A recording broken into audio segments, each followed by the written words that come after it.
This is an extremely large, complex operation. We won't commit to any end time because the progress of it needs to be measured, needs to be methodical, needs to be safe and lawful, as we've indicated all the way through. If I had a choice, it would be right now. And that's why I implore all the protesters who remain there, go home. This occupation is now over. Ottawa police defending their use of force and issuing a stark warning to protesters who have taken over the capital for more than 3 weeks. If you are involved in this protest, we will actively look to identify you and follow up with financial sanctions and criminal charges. Absolutely. This investigation will go on for months to come. So far, 170 people have been arrested, including key convoy organizers Pat King and Tamara Leach, who both appeared in court on Saturday.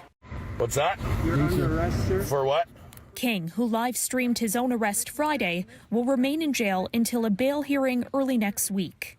Leach, too, will spend the weekend behind bars. She'll find out on Tuesday whether she's getting bail. Leach testified she just wants to return home to Alberta, but would need a few days to make those arrangements because her bank accounts are now frozen. Freedom! Freedom! Freedom! At least 76 accounts tied to the protests in Ottawa and other blockades and containing $3.2 million have been frozen under new powers granted by the Emergencies Act. This is one of the measures which does not require to be operationalized on the streets where there's the prospect of confrontation or physical violence, but rather by using powerful financial disincentives. The public safety minister says Canada's Financial Intelligence Unit is working with small and medium-sized banks to enforce the directives, which he described as are targeted, they're time-limited, and they are charter guaranteed. We're talking about Canadians having Canadian bank accounts frozen. In the House, MPs resumed their debate on the act after it was paused Friday for security concerns.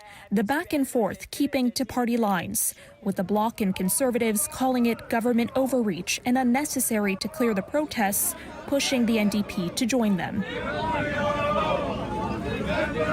Meantime, for downtown businesses unable to open because of the demonstrations, the Trudeau Liberals have announced $20 million to help them recover. Caryn Ceolin, City News.